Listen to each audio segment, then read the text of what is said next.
Amazing transition, ladies and gentlemen. You can find us on Instagram at That Prosecco. Have I had 2 sips of Prosecco? Yes. At brunchbookclub.com.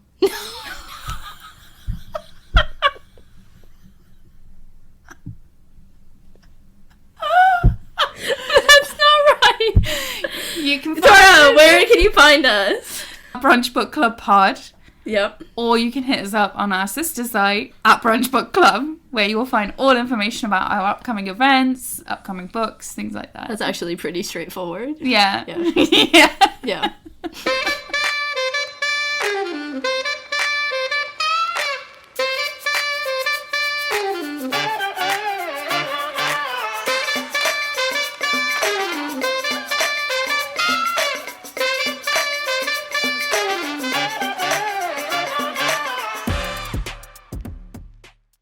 Welcome to Brunch Book Club, The podcast where brunch, books, and booze collide. I'm Taragh. And I'm Tati. And you Can sit with us. Ooh. Ooh.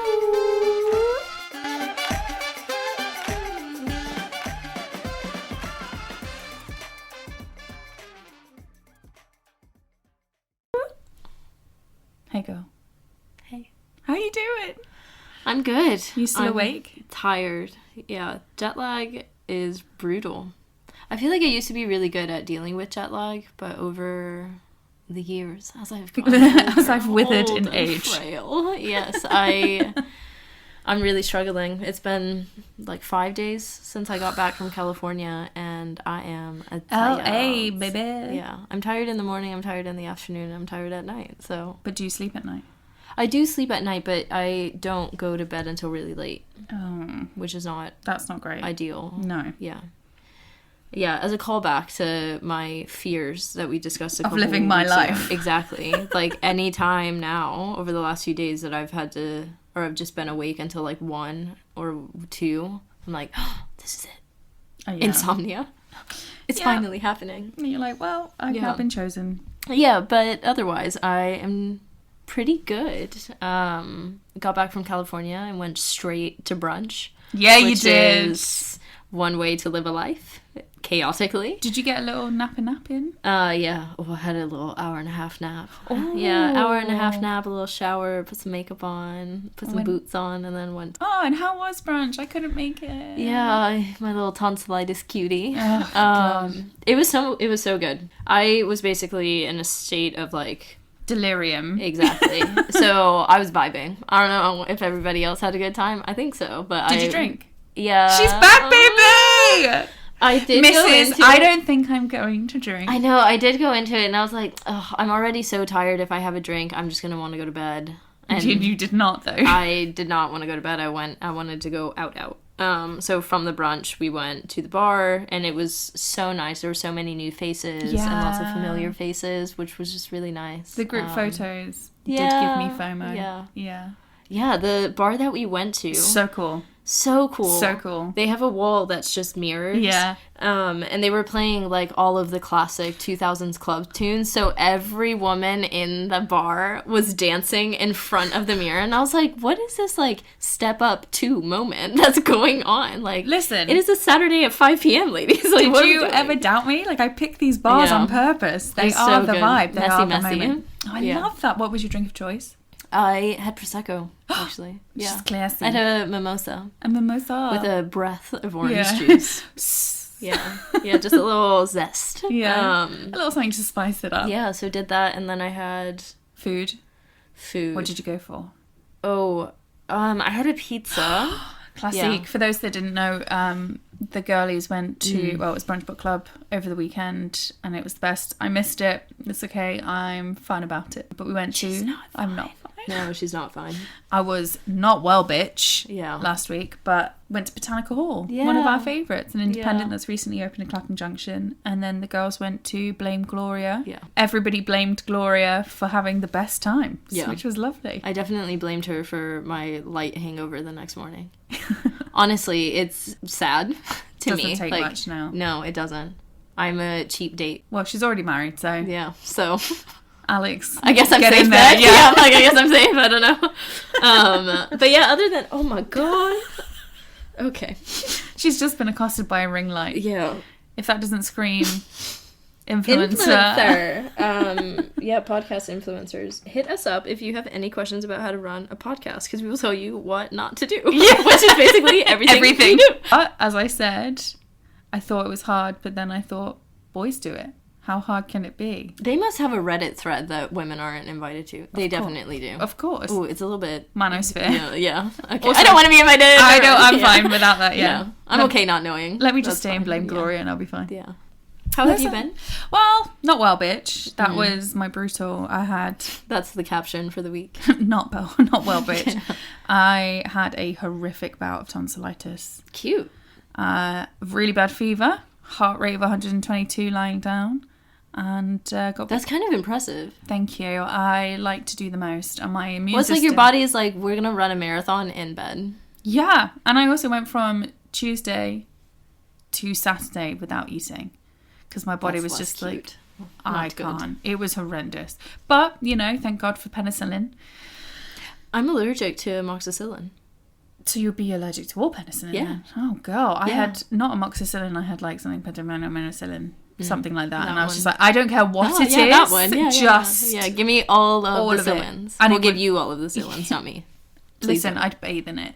And then, made a recovery. I'm now pretty much there. I'm a bit tired. Still kind of like my body is still there. But... You got jet lag. I've got, tonsillitis. Emotional jet lag. Yeah. I've been pinned all over the place. But I also went swimming for the first time. Oh my gosh. Yeah.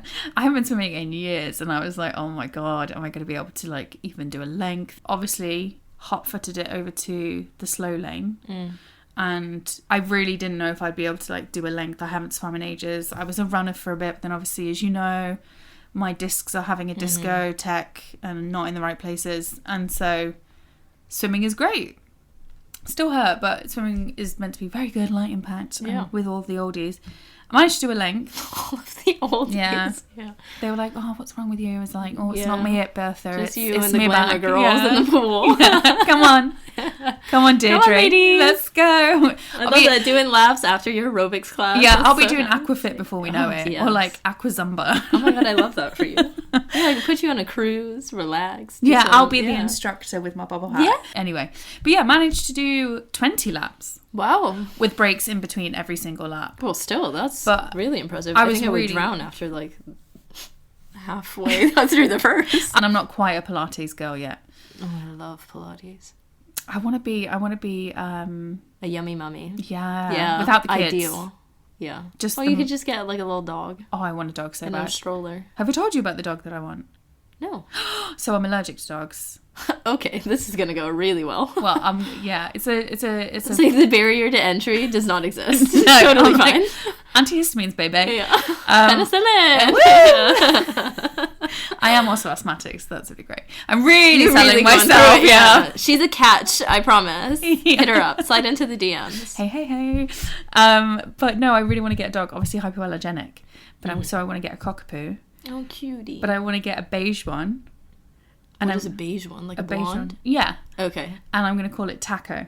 Oh. And then it's going to be Taco and Taragh. But then, if Taco and I vibe, and like I get into the doggy mum vibe, and I get into the routine, and like this is the life for me, then I'd get a second one, and I'd get a dark one, and I'd call her Tequila. Taco, Tequila, and Taragh. Yeah, the T's. It does work. It does work, because I do love Mexican as well. Yeah, oh my God. Taco, Taragh, and Tequila. And you know Tequila's going to be a sassy bitch. Yeah. I can't wait. And Taco's going to be a lovely rogue. I love that you have this all planned out. Yeah.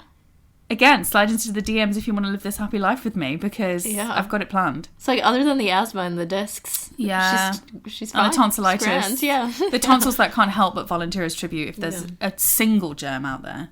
But, you know, pros and cons, swings and roundabouts. Yeah. It is what it is. But yeah, really gassed that I went swimming. Oh, I was shitting myself. I was really nervous. It's quite vulnerable, isn't it? You're just naked but for a bit of lycra. Yeah, and also you might drown. Yeah. And like, also, can you imagine you're like in the middle of the pool and you're like, oh my God. It's so embarrassing. Yeah. Because you're already in the slow lane and then they have like the fast lanes in the middle and people are like geared up. They have their Yeah. little watches on. They've got their sports drinks at the side of the pool. They've got their condom hats on and their glasses, and they're like, pew. You're describing Alex right now.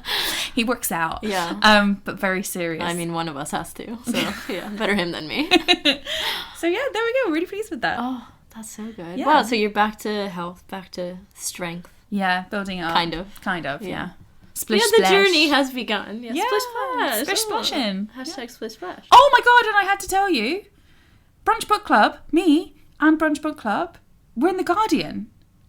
Oh, tell us more. Yeah. Wow, the last week has felt like Crazy. a month. Crazy. Yeah, I feel like I haven't seen you in ages. Yeah. And it's not actually been that long, but No. it feels like years have It's passed. been 87 years. It's just been like, when will I see you? Oh my gosh, the hand movement. Just get the torch. Put your I'll light a candle, don't worry. Yeah, so because our events are on Eventbrite and have been for a while, a woman who works for a PR agency. If you didn't know, now you know. Now you know. That's where you can find all the events, but you should also sign up to the mailing list. At brunchbookclub.com. There you go. And we got it in there early. Yeah. Pew, pew, pew. Also, big shout out to all of you who have given us ratings and 5-star Yeah. reviews. Much appreciated. It does wonders for the algorithm. And we just want to keep bringing you good stuff. So shout out to you. Big fan. It does fill our hearts with It really a lot does. of joy. Yeah. We saw we got extra followers and we were like, Yeah. we don't Hey know. guys, stop it. Never stop. Don't stop. Yeah. If So you yeah. did, I would cry, so don't. Yeah, please don't. Oh my God, if you get an unfollow after this, I'd be like, come back. Come back. Okay, we're not even going to speak that into existence. Anyway, we're So- famous. The Guardian. Yeah. So yeah, a woman who works for a PR agency reached out to me because there's just been, I think everybody who's a reader has noticed the increase in popularity of book clubs. We were ahead of the curve because we started in 2019, but in the past year or two, they've gotten a bit bigger, and this PR agency reached out and said we'd love to use Brunch Book Club as a case study, and I was like, oh, moi, pardon, and I was like, yes please, and then I got tonsillitis, so I had to give all of my feedback written. Because like, are you free Like for the extreme highs and the extreme lows. She's like, are you free for a quick call? And I was like, oh, not right now, but if you send over the questions, I can write them back. I have no idea what I said because I was deliriously in the fever dreams. But it went well because a journalist wrote it up and then we were in the Guardian. She quoted the hell out of you. She did. Yeah. In print and online. Yeah. So you can find it and amazing. Yeah, so exciting. I feel like now I want the full trifecta of all British media because I've had the Eye, now I've had the Guardian, had Who's missing? the Times, Okay. the Independent. Kind of want to be in the Daily Mail, but only if it's in the bar of shame, Okay. like us leaving brunch. Yeah. Then I'd Dancing be like, at Blame Gloria. yeah, and everybody would be like, that's a vibe. Yeah. The Sun, I kind of want to be on page 3 Okay. Why page 3? because it used to be where the tits were. Sorry, what? Okay, cultural differences. There used to be the Sun newspaper. Page 3 used to just be a topless woman with the tits out. I'm not kidding. Like consistently the same woman? every day or- it'd be a different woman. Why? Was Just it an page ad? 3? No, just page 3 would be woman with boobs out, and there was a huge Like fully out. Fully no out. coverage. yeah, and there was a campaign to stop it. And like now you look back on it, you're like, what the fuck was that about? I Yeah. am so confused. Are you Welcome sure that this to wasn't? England. Are you sure that this wasn't one of your fever dreams? Google it.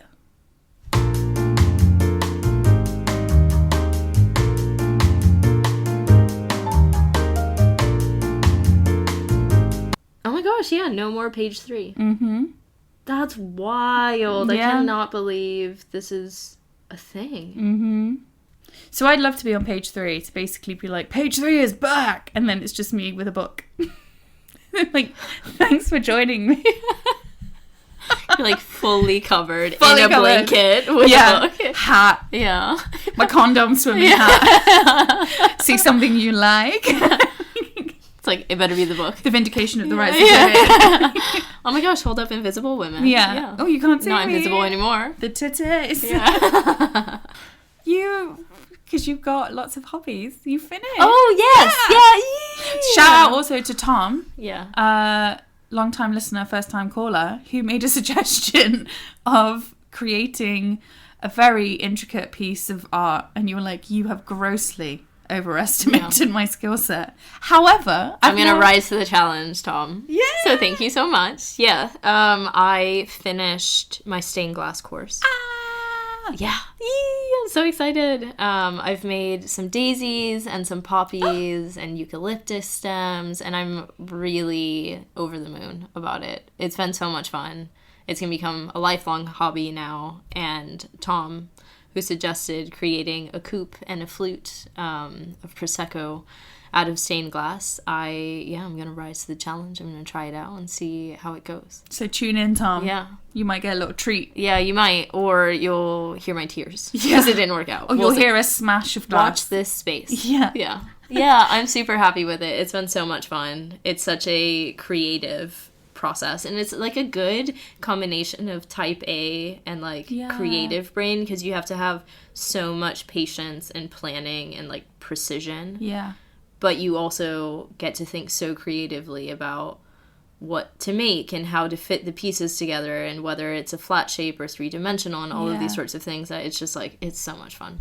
Oh, well, I have absolutely loved it. Highly recommend stained glass if you want to be not like the other girls while also still being a girl's girl. It is so much fun. Yeah. And it's a dying art, so get into it. Yeah, and also I've had a sneak peek, and they do look fantastic. So you should be incredibly proud of watch yourself. out for my Etsy. Yeah. Yeah, you can buy my shitty stained glass. It's not shitty, take that back. No, it's pretty It's fucking pretty good, actually. fabulous. It's pretty good. So what are we drinking? She's back on it. We're having Prosecco. Hey! Here we go, girl. It's good to have you back. Cheers. There's no clink on these ones. So, what's our book of the week? This week, we read Jaded by Ela Lee. Which was our Brunch Book Club book. Yes, our book of the month. We had her come to our discussion. Yeah. Do you want to give a little potted synopsis of the book? Yes, I would love to. Let me set the scene. So, at the top, this is a debut novel that tackles heavy themes, so trigger warning, of sexual assault, race, sexism, and consent. Everyone's favorite topics. Oh, yeah. And really, it's a story about finding your identity when the trajectory of your life suddenly and violently changes directions. So for Jade, who is the protagonist of the story, she is the definition of the model minority and the immigrant parent's dream of success. Mm-hmm. And until she wakes up one day after a work party, and her carefully crafted world begins to crumble around her. Jade, when she wakes up, she knows instinctively that something is wrong and that something has happened, but she's not sure what, why, or how.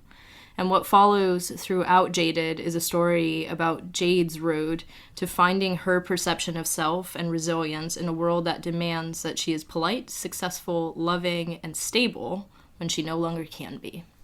Oh, that was beautiful. Well, do you want to know a little bit about our author? Yeah, I would love to. I don't know anything about Ella, so I'd love to hear some more. As you know, she is debut. Mm-hmm. And what a debut. Yeah. It is actually the lead title for the publisher this year. Wow. One of. So there's a billboard in Clapham. So I'm going to run you through, though, quite a few similarities between Jade and our author, Ella. Okay. Because it would kind of be remiss not to point those out, because she's also acutely aware of it. So she is a millennial Gen Z cusp. She was born in 95. Okay. She was born here in South London. She is the daughter of two immigrants, one Korean, one Turkish.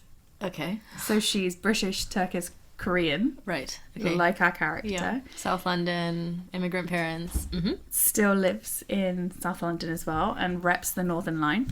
She went to Oxford to study law. Okay. And she was a practicing lawyer in the city. That's a lot of similarities. Yeah, check. Yeah. And then she actually started writing during the pandemic, because she moved back in with her parents. Didn't tell anybody she was writing the book, but she said it was a real cathartic way of getting lots of thoughts out on the page.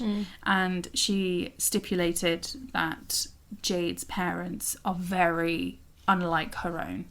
but she did pick a lot from her life as inspiration, and some of the friends and the characters are an amalgamation of the people that she knows, which is an interesting element of the book. Okay. She has already submitted her second novel. Oh, she's been busy. She's a busy girly, Yeah. but it's like her first draft, so it won't be hitting shelves. The vomit till, draft. Yes, which is exactly how she described it.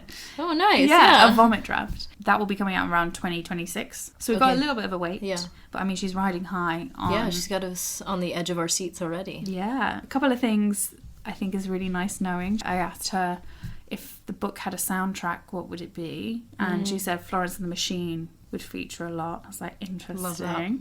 And she also said a couple of her favourite books in line with Jaded are Know My Name by Chanel Miller and then Crying in H Mart, which I think is really interesting. interesting. On my list for Me forever. too. I have read Know My Name, and I haven't heard of that one. it's by Chanel Miller, who was the victim of Brock Turner. Oh. Okay. Yeah. Yeah. It's a heavy one, but she is phenomenal. Which actually, very poignant title. I Know knew My Name. exactly who she was as soon as you said why she's known. Yeah. Which And we is- don't want to say his name anymore. Yeah. Okay, Chanel. Yeah. You're on the to read Go list. off. Yeah. She's very smart. Yeah. Highly recommend it. But I haven't read Crying in H Mart. But we'll add it to the list. Yeah, Yeah, it's been well, on my now. list for forever. So much. I always see it All of my everywhere. friends rave about it. Everyone loves it. Well, should we do a character roll call? Because there's quite a Yeah, few. there's a lot going on. Yes. If I've missed somebody, correct me. So, we've got Jade. With a 5-star review. Oh, me correct you. I thought you meant like Yeah, you to guys our can- listeners. Yeah, you can correct me. That's fine. But with a 5-star Yeah. review. Yeah. We've got Jade. Yes. Protagonist. Yeah. / survivor. Yes. We've got Josh, our rapist. Yeah. We've got- The bin. And then we've got Kit, Yeah. The boyfriend. the martyr. Yeah. The The faux myth. feminist boyfriend. Yeah. The nice guy. Ugh. The nice guy.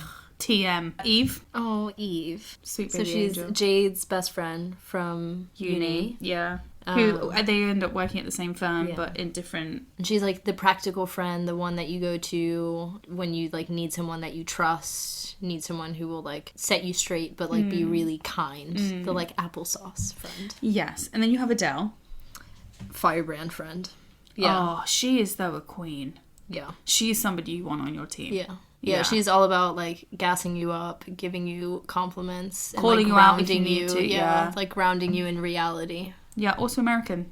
Yeah. Yeah. Boston. Boston. Oh, I fucking know I love her accent. At one point, Jade describes her as ferociously loving, which I think is such a nice way of describing a friend. If somebody described it, like, put it on my gravestone. Yeah. You're gonna be writing letters to them every single day of the week. Cards, letters. That is me, yeah. I am ferocious. Yeah. I love you! Yeah. Well, there you go. Then we've got Will, who is her manager boss, Yeah, he's there. who likes to babysit his kids on the weekend because his wife has put him on babysitting duties. Yeah. You know, babysitting your own children. Yeah. You know. Yeah, is it called babysitting when it's your own kids? Or is it just Apparently. like being a parent? Apparently. Omar, her mum, Yeah. who is Korean. Yes. And then Baba, her father, who is father. Turkish.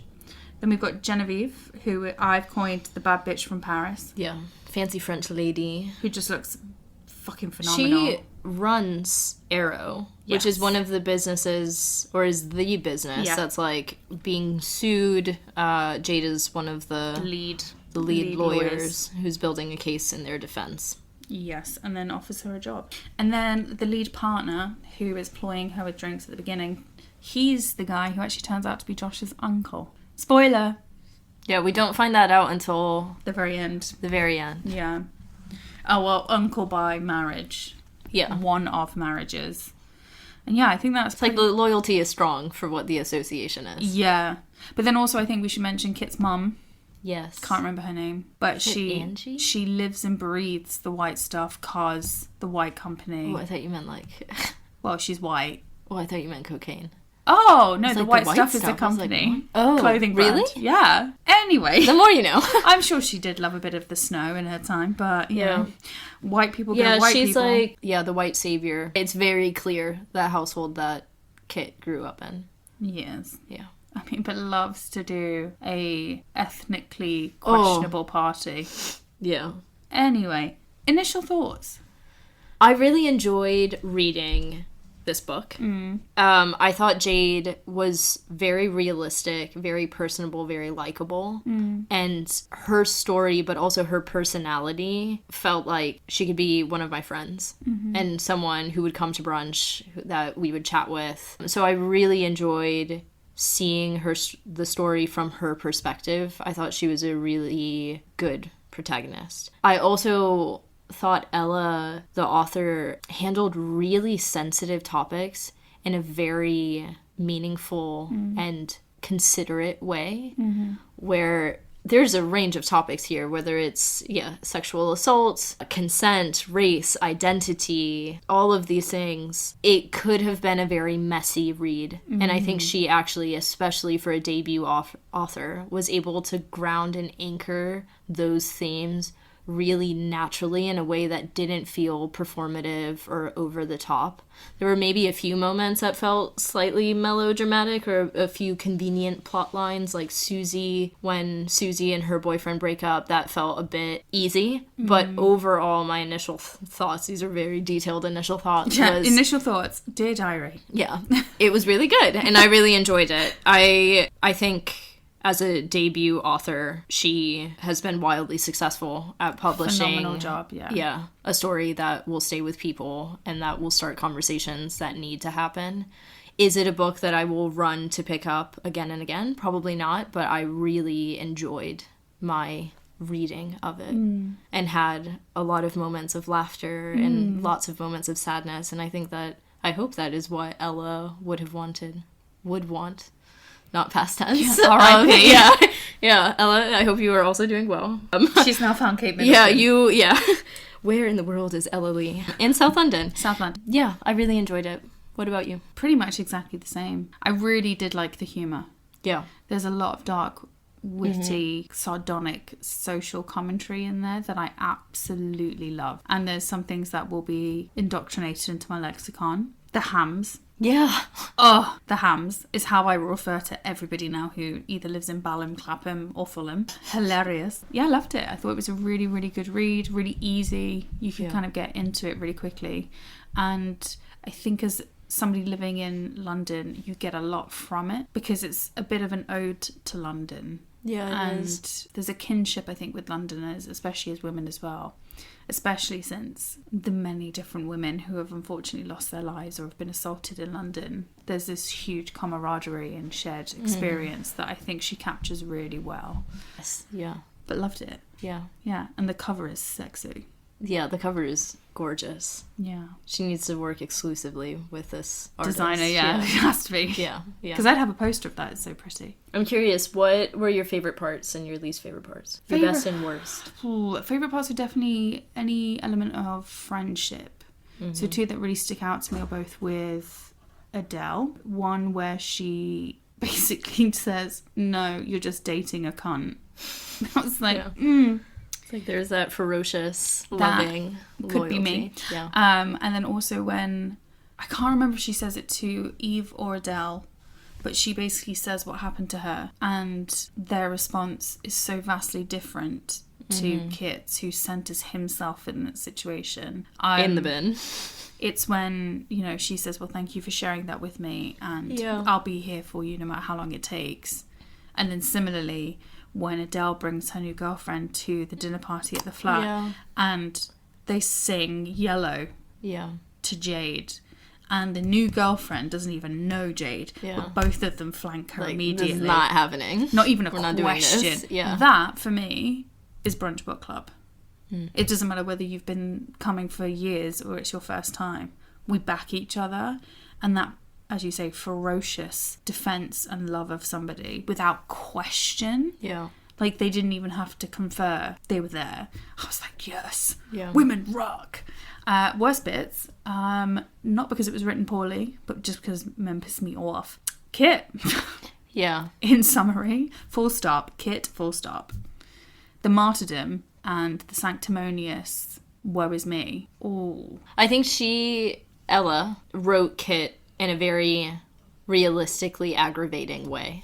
Yeah, apparently she really laboured over it as well, because I brought it up in our conversation with her, and she said she really agonised over his dialogue and his depiction, and when it came to submitting, that was the bit that was stopping her from submitting, because she kept making edits, and she kept kind of coming back to saying, I wanted to ensure, you know, he is a good person at heart, but he just is misled or whatever, and I was like... Missing a fucking screw called empathy. It's bullshit. Fuck off. No. It is. It is. How can a man say... Well, no. How can a man? How can I... Full stop. Next.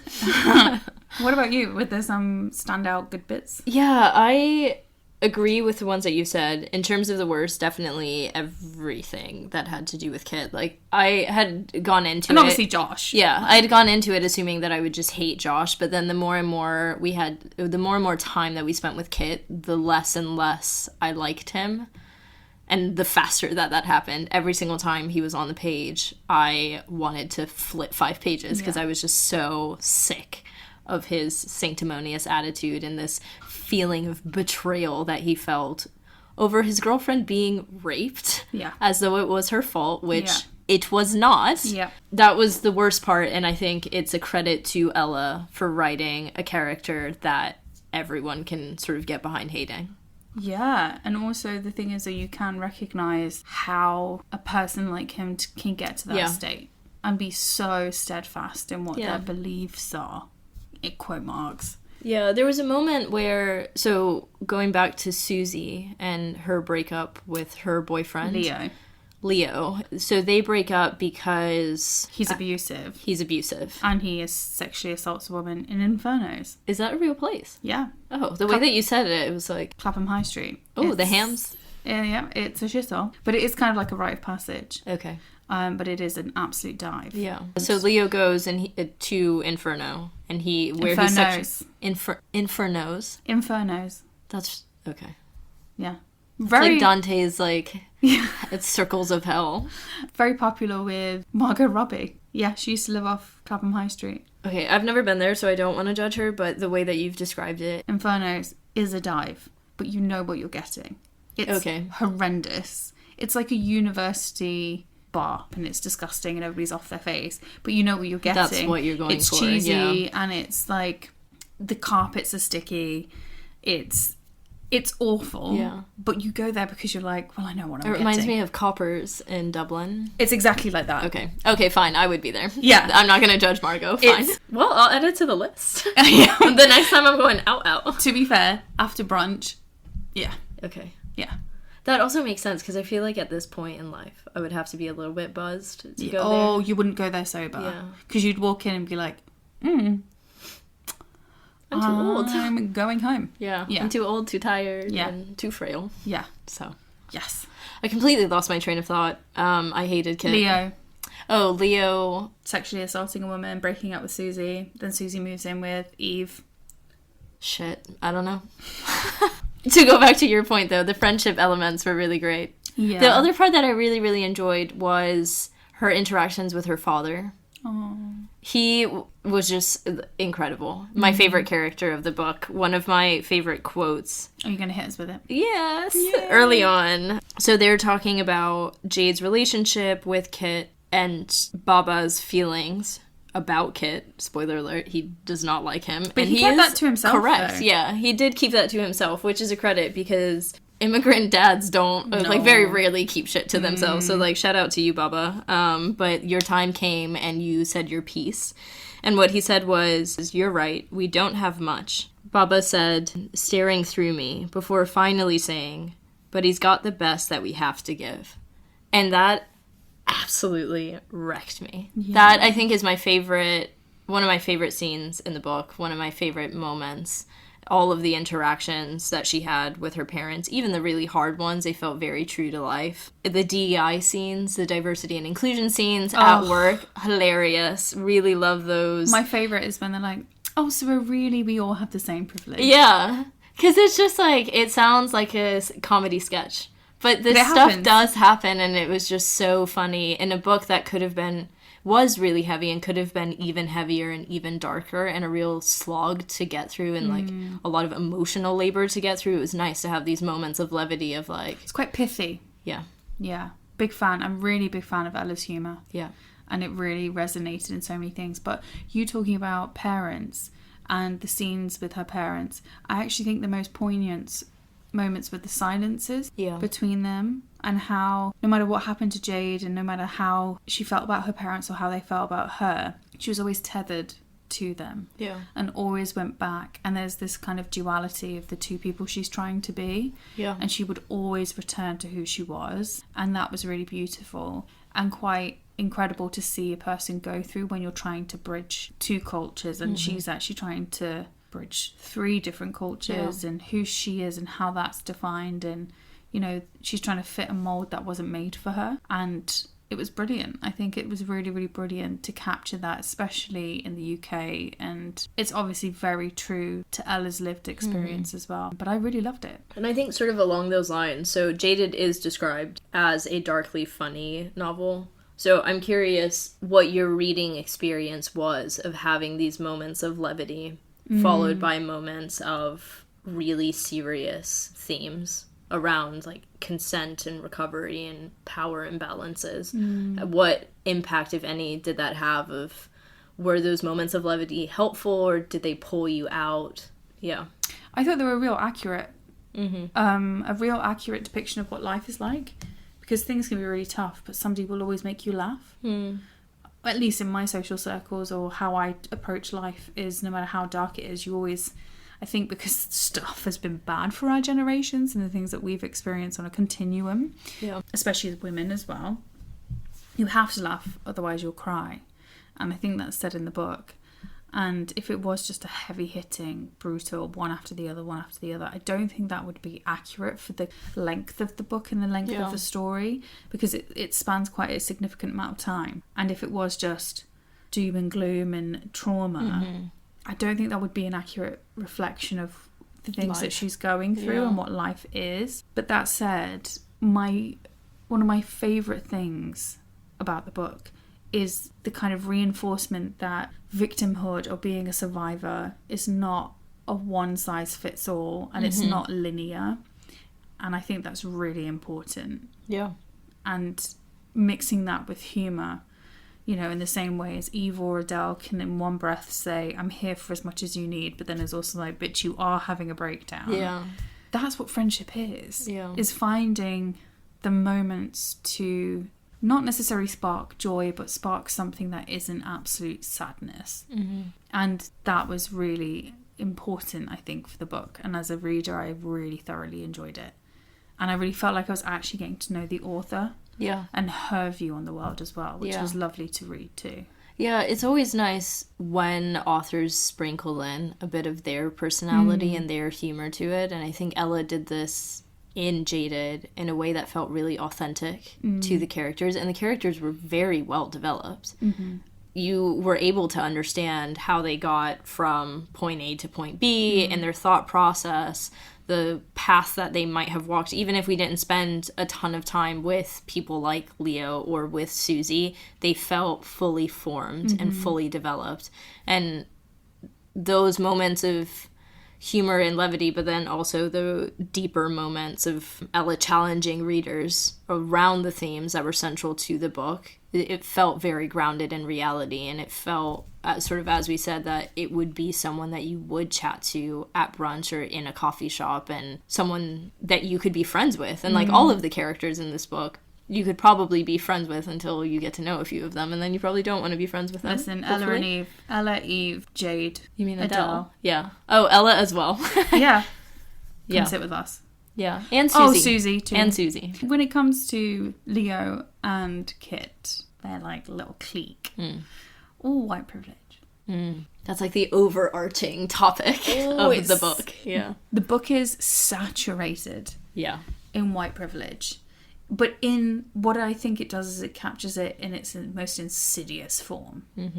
It's overarching, but it's not. It's like the undercurrent. It's ever present, and then it rears its fucking ranted head when you need solidarity most.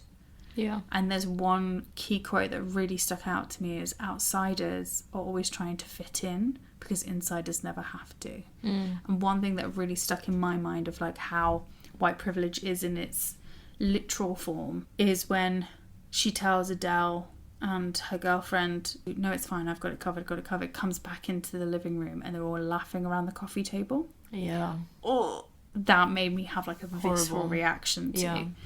But when it comes to white privilege, what did you find the most challenging, the most accurate, the most insightful or thought-provoking elements of? Yeah, I mean, when it comes to white privilege in the book, frankly, the whole thing was a struggle to read because the entire book felt true to life. And there were so many parts of the book where I identified with Ela. For those who don't know, Tati is mixed race. Yes, hi. As the daughter of immigrant parents who moved to the US chasing after the American dream and this idea of the white picket fence, the idea of the model minority and like the pinnacle of success that Jade represents for her parents' struggles and sacrifices is something that I felt acutely in my bones and could relate to so deeply. And on the flip side, the elements of white privilege and where it becomes its most nefarious, I also related to really deeply. And it was really interesting to read it's kind of like the meme of no one has ever had a unique experience and we're all living the same life of, wow, there's this girl or this woman, a young woman who is born of a South Korean mother and a Turkish father growing up in South London. And I'm over here growing up in the States and we have had the same experiences. Like how nefarious is white privilege, that this is the system that dominates the entire global sphere of interactions, that in two completely different, quote unquote, different cultures, you could still have the same experiences. But when it came to reading about the white privilege in the book, I think the challenge that came around it was one, that it felt quite true to life, which made it really difficult to read, but then also you could see and understand. As an empathetic person, you could understand why, if you're on the inside, you don't have to think about the people who are on the outside. And for people like Kit, who do see themselves as feminists and allies and all of the DEI buzzwords, they don't see themselves falling into that white savior pit. And the line between ally to victim of allyship is much thinner in this book than I think is comfortable to really recognize, because this book feels so true to life when you start to see it doesn't take a lot for someone to go from being in your corner in a way that is extremely convenient to them and helps prop up their own affirmations of them not being like the other racist white people, to this is now inconveniencing me and your difference isn't helpful for me anymore and I don't know how to help you, so I'm not going to. And I think that part was really tough to get through. Thoughts? Sorry. I'm sorry on all behalf of white people. Yeah, it was interesting because one of the main kind of takeaways from all of our discussions that we had on, you know, the morning discussion of our event and then at the cocktail club was, as women, I haven't spoken to a male yet who's read it, is that every single reader could relate to it on some level, but just different layers of relatability. As a woman, you can relate to numerous things. As a woman of colour, you can relate to it. Yeah. As a child of an immigrant, you can relate to it, and things like that. And coming from a working class background as well, the classism is fucking wild. Very present. And so accurate. So accurate, especially living in the Hams, which I do. There are so many social observations and critiques and witticisms that she says throughout the book that are so accurate. And you're like, la la la la la. Then you're like, ooh. You're like, ooh. And that's really fascinating. Yeah. But yeah, the white privilege, and I think its insidious nature, was the main takeaway from me. Yeah. And the way that it permeates UK culture, and from what I've seen and read, is the US are clearly very racist against black people and people of colour and minorities and immigrants, but it's in an overt way. Yeah. The UK is covert and it is insidious, and it's in this real kind of patronising exclusivity that, oh, you're here as a guest. And that was very evident, you know, her going to the Christmas party. It was so obvious that she was othered, and they all were patting themselves on the back like, oh, my son fucks Orientals. My God, I've done so well. And it's like, excuse me? What the fuck are you talking about, you lunatic? Like, and there's no self-awareness because they don't need to. And the critiques on classism and white privilege was phenomenal. And obviously she has a unique insight because she went to Oxford, and then went to the city and studied. So she has a unique insight into this. And for some reason, not in an accusatory way either. Yeah. It was just, well, this is it. Black and white. This is what they're like. And you just, as a reader, were like, yeah. Fair enough. Yeah, that is what it is. Also, to your point around the initial question of how it plays out in trauma and recovery, this is also one of those things where she never overtly makes a statement or takes an opinion on it, but it's present throughout the book of the interactions that Jade has with different white people after she is sexually assaulted and after she realizes what has happened to her and is starting to process that. To your point around her friendships with Adele, with Eve, who are helping her by just being good people and being good friends and being present, which is then juxtaposed by every single conversation that she has with Kit, and then the messages between Kit and his mother around his mother essentially says to Kit, are you sure she's worth it? I know you're in love, but also would she not do that to you? Yeah. And I think it just goes back to, if you're in, you don't have to think about it. And if you do think about it, it's because you're making a conscious decision to think about other experiences. And if you're out, it's part of your lived experience. So, of course, you think about it all the time. I think that is present in so many different topics. And it feels very natural, the way that she weaves them together as part of Jade's story rather than standalone arguments in different chapters. Definitely. And it's interesting, though, the self-congratulatory way in which Kit refers to himself, but also the way that she adopts a similar approach. You know, that he responds to his mum and says, that's bullshit, don't speak about her like that. And my God, she's like, oh my God, Kit's amazing. When he came home, I jumped on him. He's like, you're amazing. Is he though? I don't know if it's rose-colored lenses that Jade has for Kit, or it's the survival mode that Jade's subconscious enters to try and get past. I personally think it's the rose-coloured lenses she views herself in the mirror as. Because she wants to be the person that is model minority. Kit. Yeah. That's the crux of it. And this experience has basically exposed her for who she actually is and who she is in her core. And she has to reevaluate her identity, not who other people want her to be. Yeah. And that's tough. It's to reconcile your complicitness. Yeah. And I guess it's also your identity in relation to others as part of that complicitness of Kit into the bin. Josh, you were already in the bin. Rot away. They should just... Leo also into the bin. I'm splish-splashing in the pool, working on my fitness, a la Fergie. They're splish-splashing. In the bottom of my bin. In the bottom of the bin. Dublin. Honestly, the best character in my... Actually, there's a lot of really good characters. The best male character, for sure, by miles, is... Her dad. Yeah. But even he's not without fault. No.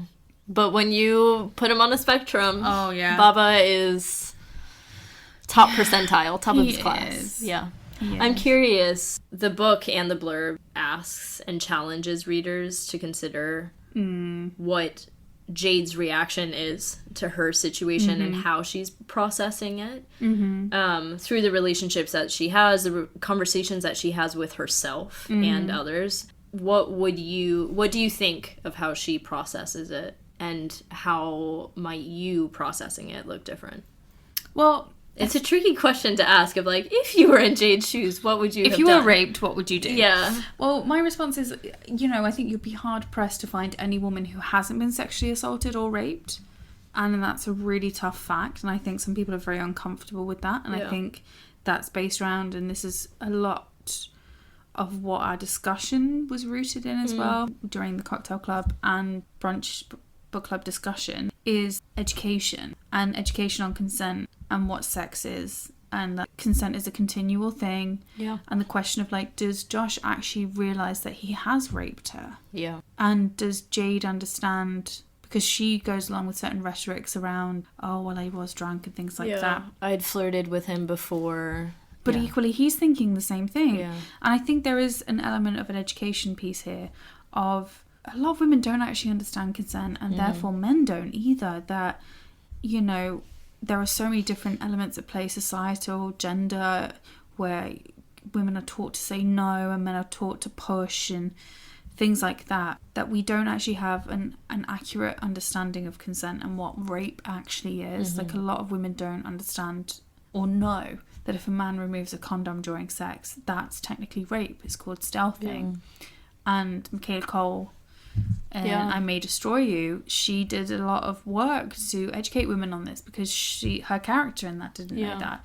And I think there's a huge piece around education, sex education, informed consent, continual consent, that's not happening. And these societal norms are being perpetuated, drinking and, you know, everybody fucks and does whatever, and we need to work on that. That said, what would I have done if I was specifically in Jade's situation? I probably would have done what she did. And I really appreciated the characters having the conversation where she was saying, well, I'm now morally implicated, and Adele's just like, bitch, you're not going to change a culture by saying no, but this money could change your life and change your parents' life. And I like that she grappled with it ethically, because you have to. But on the flip side, you know, you can go and report being assaulted. Conviction rates are like 1%. And there's a part in the book where I think it's her and Adele are sitting down at the computer and doing research of like, how do you even report something like this? And they figure out, is it too late? And what are the prosecution rates? And how often are people charged? And how many of these, how long does it take? And she does grapple with this idea of, am I about to invest the next 6 to 12 months of my life being put on the stand, essentially, with no one believing me, with me having no quote-unquote evidence of this, and for what? We need to be more frank about assault and sexual harassment and rape and how prevalent it is, and women need to understand that and recognise, yes, it's likely to have happened to you. Men also need to recognise that they've likely raped somebody, if, you know, at the very minimal, have sexually assaulted somebody. Because I said to my friend, well, have you ever smacked a girl on the arse in a club? Well, yeah, obviously. Well, that's sexual assault. And they're like, what? And I'm like, And men don't realise, you know, coercion is a form of rape and things, and these conversations have. But all that to say is essentially, I probably would have done the same. I probably would have taken the money, not felt good about it. But that's the best you can get, I think, in the current criminal quote system unquote that we live in, justice system. How about you? The same. What I think option even are we afforded, really? I think even the processing and rationalizing that she does, I would do the same. I would like to think that I wouldn't, but I absolutely would, because I think it's a very natural fight or flight survival response of trying to rationalize when bad things happen to you, so that maybe it is my fault, and maybe if I do something different it won't happen again, and if I take this way home and I ride the bike instead of getting in the cab, then this won't happen, and if I don't drink there but I do drink here, then this will happen. And I think that's a very natural and realistic thought process to have. Whenever something goes wrong, you start to unpick what we're all retracing your steps to figure out where did it go wrong and what can you take control of to change the outcome in the future. So this goes back to how much I identified with Jade, is the thoughts that she had as she was processing it and the decision that she came to of taking the money all felt very realistic. And I would have done exactly the same thing. Yeah. Should we lighten the mood? Let's dip into the spice bowl. Let's go for a little bit of a spice bowl. Digging in deep. At what point in the book did you realise you were hooked? Or disappointed? I don't know that I ever felt either way. Oh. Yeah, I really enjoyed the book. But there wasn't a moment where I felt I need to keep sitting here and keep reading this. It was a book that I was fine to put down and come back to. I really enjoyed those moments with her friends and with her family. And with the diversity and inclusion group at work, those were absolutely hilarious. And those were the moments that kept me coming back for more. But I don't know that I ever felt I need to stay here and I don't want to do anything else. What about you? I felt like as soon as I opened it, I was in it. I wouldn't say I was hooked, but I was in it and I was happy to return to it. I wasn't disappointed at any point, to be honest. I felt like it was a fully formed and succinct book, and I was happy to go back to it. I read it quite quickly. Yeah. It was a nice palate cleanser from Invisible Women. I imagine. Because no that's data. How, that's what Invisible Women is, that this is the palate cleanser. Yeah. Lol. To be clear, Invisible Women is an absolutely incredible book. Everyone should go and read it. Dense. Do it in parts. Don't do it like we did, where we had to cram it. Yeah, it is not a sprint. It is an ultra marathon. Yeah, it's a triathlon. Yeah. You're swimming in data. Yeah, put that condom cap on. Hi. Yeah. And the goggles. Yeah. Ooh. Okay, how would you describe the book in 3 words? Funny. Oh, I want to be like super intellectual, but I can't come up with anything after these 2 glasses of Prosecco. Funny, resilient, and realistic. Oh, nice. I don't know that those are super insightful, but there you go. There you go. What about you? What'd you say? Some like thoughtful fucking literary terms. 3 words. Witty? No, actually not witty. I'd say sardonic. Okay. That's a good word. Because it is, though. Yeah, I just love that every, like, witticism is, like, dripping in just disdain. She's like, you're shit. And I'm like, accurate. And dark, Yeah. It's a dark book. But it's, I think I'll steal your word. Instead of accurate, realistic. Realistically dark. Yeah. Sardonically, realistically dark. There we go. What was the best scene? Oh, it's a scene that I talked about earlier where Baba tells her that they don't have the best much. Of us. Yeah, but he has the best that we have to give. That healed every wound in my body, and it was such a beautiful moment. Because I think throughout the book they talk about how people assume that Baba is super conservative and strict and very masculine. Oh my God, the and this whole when thing. Kit tries to talk about politics. Yeah. Kit, the number of tough scenes that Kit has is every single scene that Kit is going to become part of our lexicon now, where if I refer to a guy as a Kit, it's the same means thing run as away. like Karen. Yeah, run away. He's a Kit. Go the opposite direction. Yeah, and I'm white. But we're not going to talk about him because it's about the best scene. The best scene. Yeah. The best scene is, that scene with Baba where he shows this, like, real tenderness and love and care for his daughter. I feel like we're giving so much credit to Baba, and I do want to touch on her mum, though, because there is a beautiful scene where it's very clear that she cannot speak about emotions. She's just not built that way. And I think one of the most accurate, realistic scenes is when Jade realizes her mum is never going to give her what she wants because that's not who her mum is. Who she is. Yeah. And I think a lot of that was beautiful. Children find it hard when they realize their parents are people first. Yeah. And I thought that was beautiful. But her mum forgoes all of that and doesn't say anything, but sits on the edge of her bed. Yeah. And just touches it. And that's when I say the silences are so poignant in this book. And I feel like Baba does the same. Where he just like puts a hand on her. Or like when he comes to pick her up from the station, no questions asked. There's something really beautiful about silence. Yeah. Where you can sit comfortably in your discomfort in silence. That I'm just like... Yeah. Yeah. Yeah, I do think the best scenes were... My favorite scenes were the ones with the parents. The good and the bad. The good and the bad, yeah, definitely. Good and the bad. Yeah. What about you? Oh, when Adele and her girlfriend are like, what did you just fucking say to her? Yeah. Because I know that would be me. Stop, rewind. What? Oh, I would jump so fast. That's actually ridiculous. That you would ever... So for context, I don't know that we talked about this, but they're having a dinner party. Oh, that's what... Yeah. And Jade are hosting a dinner party. Sing Yellow. Yeah. And at the dinner party... If you don't know, I'm picking up the bottle because we're talking about Kit and Leo again.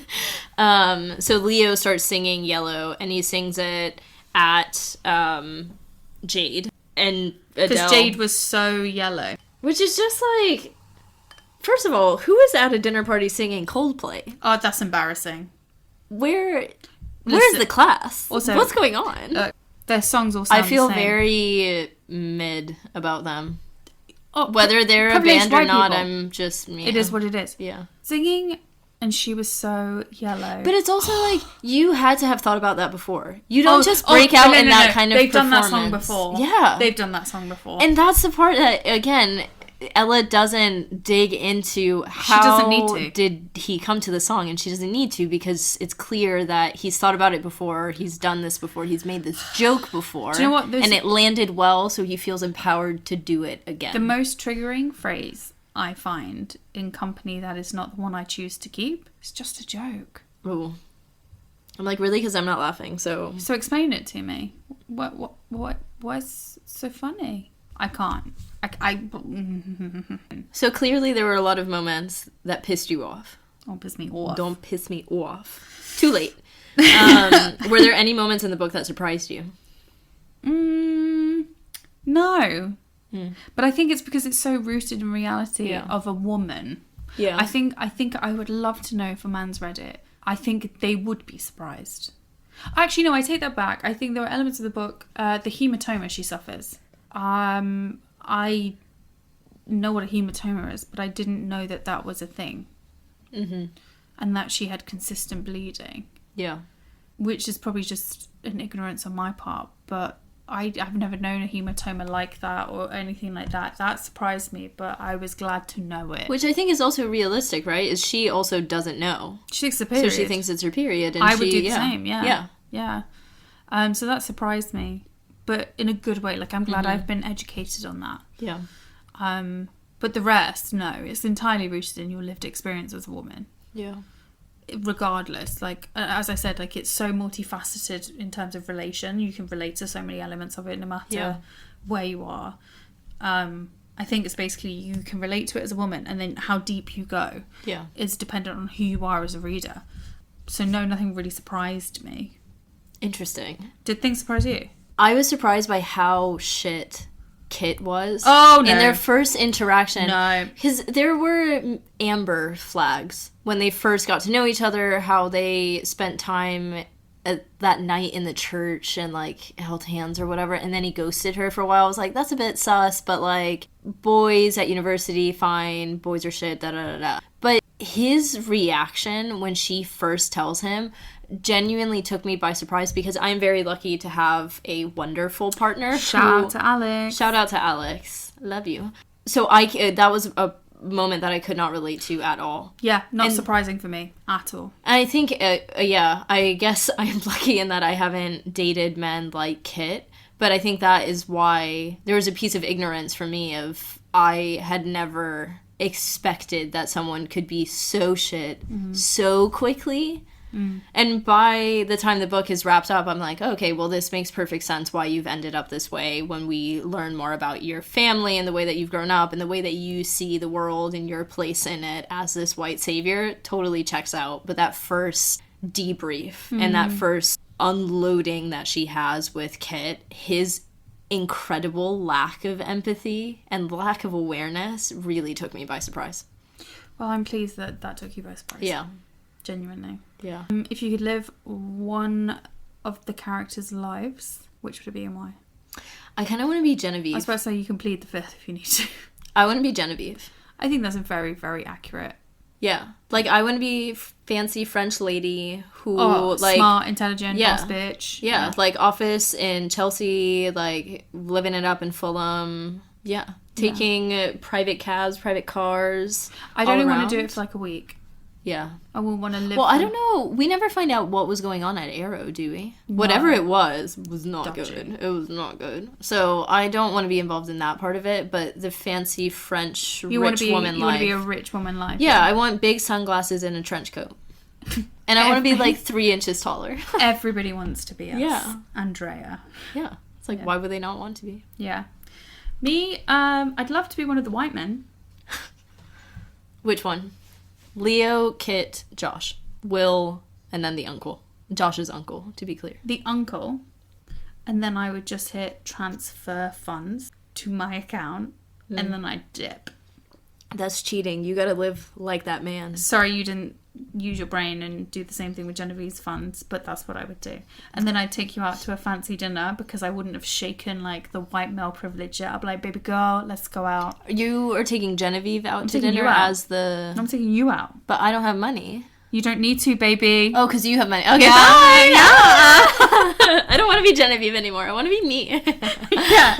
I would literally be like, in his account immediately, transfer fund, off we go. It's like every alarm bell at HSBC going off. Yeah, like but something is not right. To Taragh, here are funds. Thank you so much for your service. And then you hit the eject button and leave his body. And then I'm like, bye. And I'm like, this was fun. I'm like, Tati, where do you want to go, baby girl? Infernos. I'm going to have so much money. Okay, after. And privilege. Bring Alex. Bring the whole crew. Let's just Brunch book club. Where you at? Yeah, I'm like, girlies, we're going for brunch. Yeah. Who's it on? I'm like, Uncle Daddy. Like, let's go. Uncle Daddy. Yeah. He's got 2 titles. I would also disinherit Josh. So I'd call up my lawyer and I'd be like, hey. But it's also like, what are you going to disinherit? He's literally not related to you. No, but he has like so many wives that I think, yeah. Oh, I'd actually transfer any housing flat in London, the deed over to my name. And then... Oh my gosh, yeah. I think it's Leo that talks about how he's just bought in Peckham. Yeah. Ugh. And he's like, oh, it makes me a little bit uncomfortable because I'm displacing people. And I'm like, then maybe don't. Also, I hate what, like it's hard? I hate when white people are like, it's just so cultural. Yeah. One more question. Okay, hit me. The Spice Bowl before we get too incensed. Which character did you like the most? Adele. And Genevieve, to be fair. Yeah. I love that it's savage, but I love when she sees Jade and she just goes, shrug. Yeah. She's like, well, c'est la vie. Yeah, do you want me to literally like, c'est la vie. Yeah. Literally, it is what it is. Yeah. And I just imagine she like put her glasses on and like... Yeah, puffed her little trench coat and got in the car. Yeah. And it was me. In a different life. Yeah, me, Jade. Yeah. Yeah. Please come back. Oh my god, yeah, the way that Jade was like, I was nearly ready to run through the traffic and go and plead for a job. And like, Genevieve's like, meh. Au revoir. Yeah. He's like, have a good one, bye. Yeah, salut. Yeah. No, I loved it. Yeah. How about you? I think my favorite characters were Jade and Adele. I also really liked Eve. Yeah. The 3 girlies were my favorite. I love their dynamic, that each one brought something different to the table.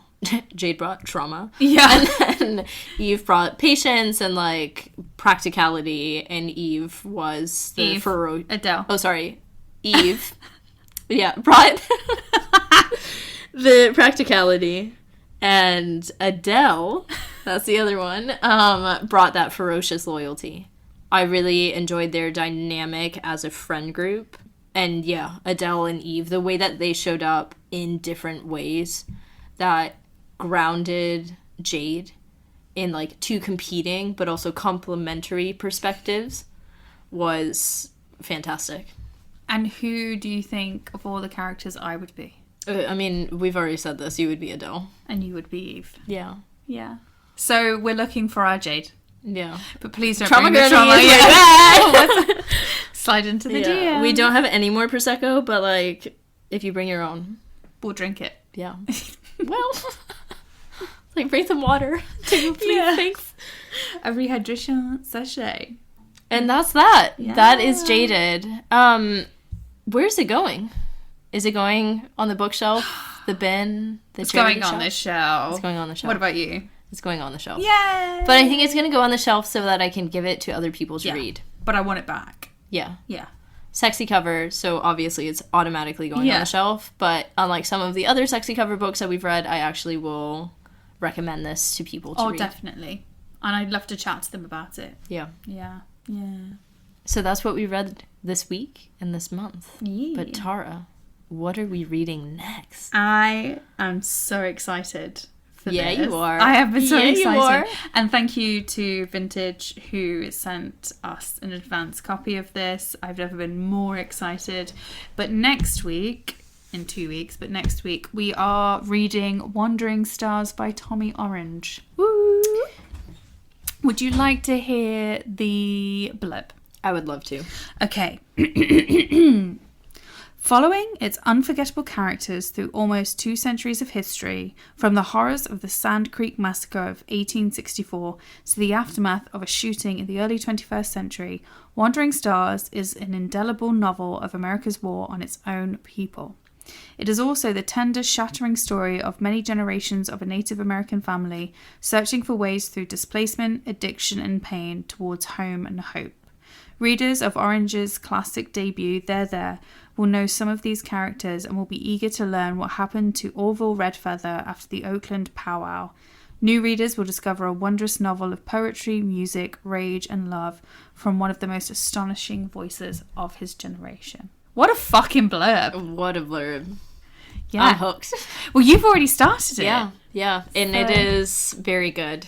Yeah. I'm excited to dive into it and discuss it. For those who haven't read There, you don't need to read that to read Wandering Stars. But we recommend you do. Yeah.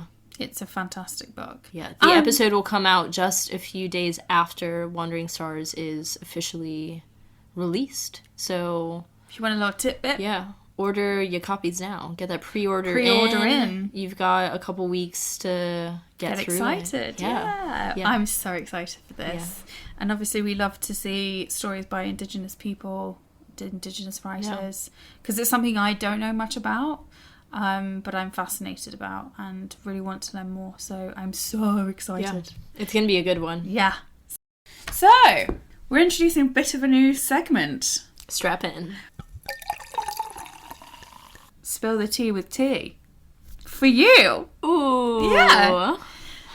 So this week, the tea is, where the fuck is Kate Middleton? Oh my God. I'm living. Facts are facts. Where is she? Is it the BBL? Is it not? I really hope wherever she is well. Sure.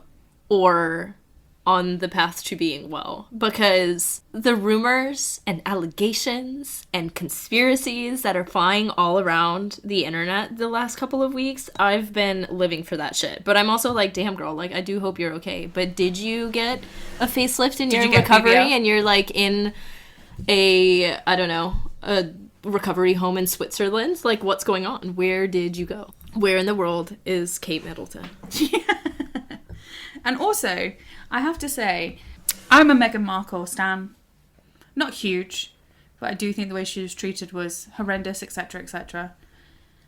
But there's a little bit of similarity between the way that they threw her to the wolves. And now Kate is like, yo, as, you know, an amateur photographer, I play around with Photoshop and like, so like that's not true. There's no way that the royal press group that is so hell-bent on controlling the narrative and being really precise around what gets out is just letting this woman have access. Like, she doesn't know the password to their Instagram. Like, why are you lying? But also, there's no way. She's not sat on Adobe. Right. Begin a trial. And it's like, even if she was, she has a bunch of people who have extensive comms and marketing experience around her. To be like, is this good? Yeah, there's no way. Like, they have a photographer. Why is he not getting tapped in? Why are you not utilizing your resources, Kate? If it was you, which it wasn't. It wasn't. Allegedly. Yeah, allegedly. Yeah. Also, I would like to bring this up. You're gonna die, because I just know. But, you know, the alleged affair. Okay. Alleged. Wink, wink. Yeah. My view, there was an embargo on the press here that they couldn't report on it. Because now, have you noticed, like, I think The Independent did an article on Rose, I can't remember what her last name is. Basically, his side piece. She has a fancy name. Lady Rose Hanbury. Hanbury, but she's... Which I'm like, that's a character from Bridgerton. Something. Yeah. Yeah. Lady Rose Hanbury. Lovely. Yeah. It smells like it would be a hand cream. Like, yeah. It like smells rich. Yeah. And she is bitch. In scent and wealth. Yes. Yeah, and arrogance. Yeah. She's rich in audacity. I'll give her that. But... If the alleged rumors are true. If the rumors are true. Alleged. But this was around 2019 when the rumours started. And I heard, because my family loves the gossip, so I'm like, hey, my family in the States were like, no, it's happening, allegedly. And I was like, oh. So I got on Twitter. I will never call it X. And lo and behold, if you weren't in the UK, you could find all of the tidbits. And I was like, ooh. Yeah, all of my friends in the States were talking about it. And we were like, what? Yeah, Meghan Markle did what? Yeah. Yeah. Oh my God, she won't leave her bump alone. Because there was this whole thing at that time about how Harry and Meghan were the sacrificial lambs that were thrown to the press to try and divert attention away from Will because he's going to be the king and all of this sort of stuff. And that's, like, part of the reason why there was this embargo. And also why they fell out, because Harry was like, stop fucking around on your wife. Allegedly.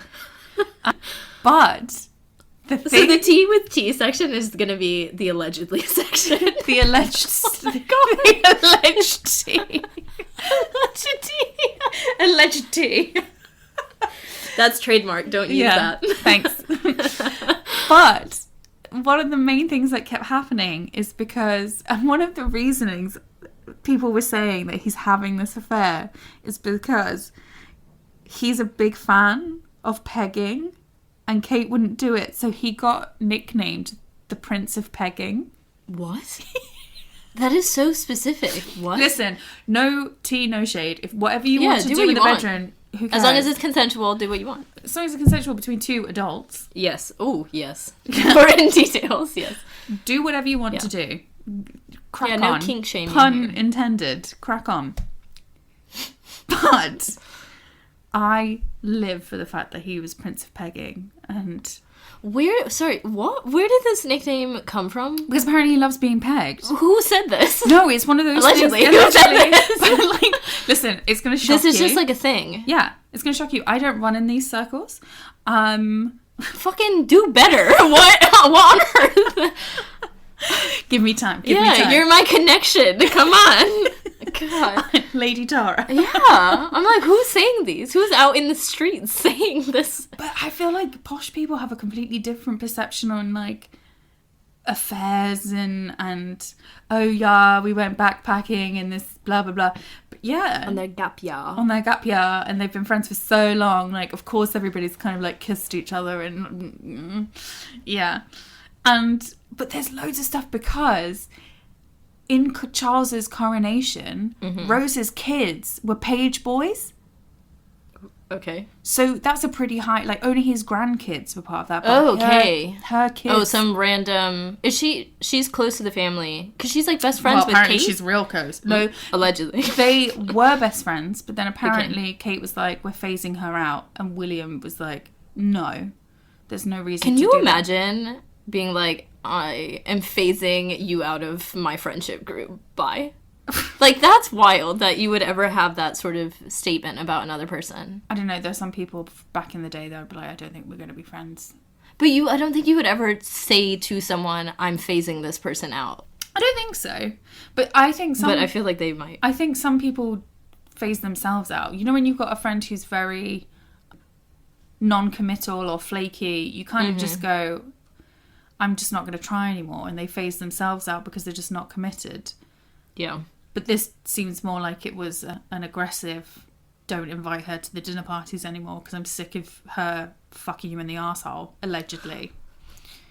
If the rumours are true. Yeah, I think even if the rumours are not true regarding the affair, it is just so interesting that as an institution that is so dedicated to controlling a narrative and like crafting stories that are extremely positive about that institution and its members, this has gone wildly out of control from them. Yeah. And it's almost like they're in a place of, if they acknowledge it at this point, they're like feeding into the rumors, because the solution would just be put Kate on Instagram Live. And she would be like, hi, I am alive. I didn't get a BBL. And Will and I are fine. And, like, everyone would move on and be like, oh, okay, maybe she is just bad at Photoshop and no one has any oversight because she's the princess. Like, fine. But because they haven't done that, it, like, continues to the whole thing, let these conspiracies, like, circulate around. The whole thing, as you say, could be nipped in the bud really quickly. Yeah. But it's not. And there's got to be something. Something's going on. I saw this really funny tweet.